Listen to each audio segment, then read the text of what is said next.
Hey everyone, and welcome. We are kicking off a brand new experiment today, a really cool one from Money Myths. And we're going to tackle a question that I bet pretty much all of us have asked ourselves at some point. All right, so imagine this, right? You get to the end of the fortnight and you've got to spare 50 bucks. It's not going to change your life, probably, but, it's not nothing either. It's enough to do something with. So what do you do with it? That's the million-dollar question, or the $50 question, I guess. Do you go for that lottery dream, try to grow it a bit, or just play it safe and stash it away?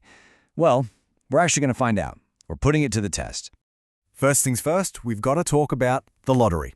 When you walk into a newsagent, it can be kind of overwhelming, right? You've got Powerball, Lotto, Saturday Lotto. They all promise these huge, life-changing wins. But here's the thing, and this is so important. Even though the tickets look the same and cost about the same, the math behind them is completely different. Your actual chance of winning can vary by tens of millions. It's wild. So let's get into the nitty-gritty. Let's actually look at the real numbers. We're going to compare the odds of winning Division 1 for the 4 biggest lottery games here in Australia.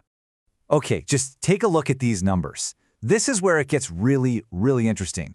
The difference between these games is staggering. I mean, Powerball up top and Saturday Lotto down the bottom, they're not even in the same ballpark, honestly.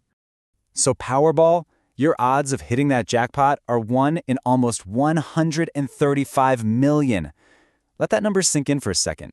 It's absolutely astronomical. Then there's Lotto. I mean, it's better, but you're still looking at a 1 in nearly 63 million chance. So tough. Set for Life brings those odds down to 1 in about 38 million. Better again, for sure, but we're still talking about some pretty monumental odds to overcome.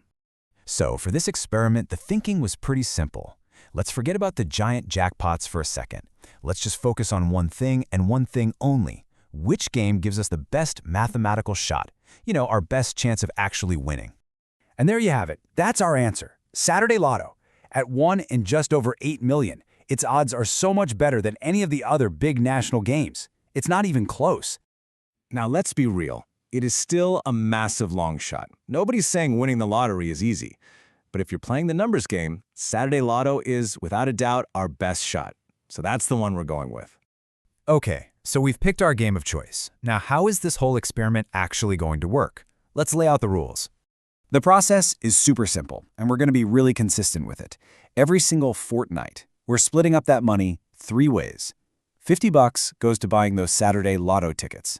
Another 50 bucks gets invested into the share market, a broad fund that just follows the economy's ups and downs. And the last 50, it just goes straight into a regular old bank account to earn a tiny bit of interest. And then every month, we're going to check in and see how they're all doing.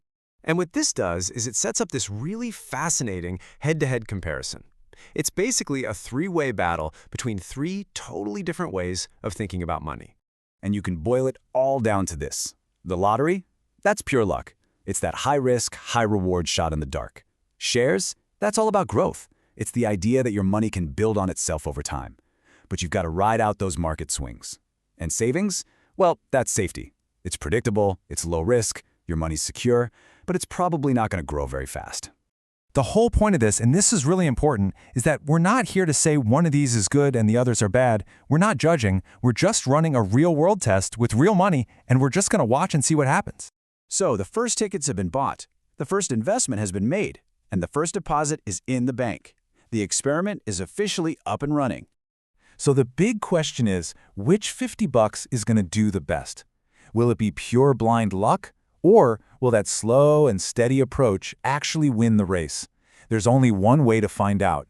Make sure you follow along with us because this is going to be a fascinating journey.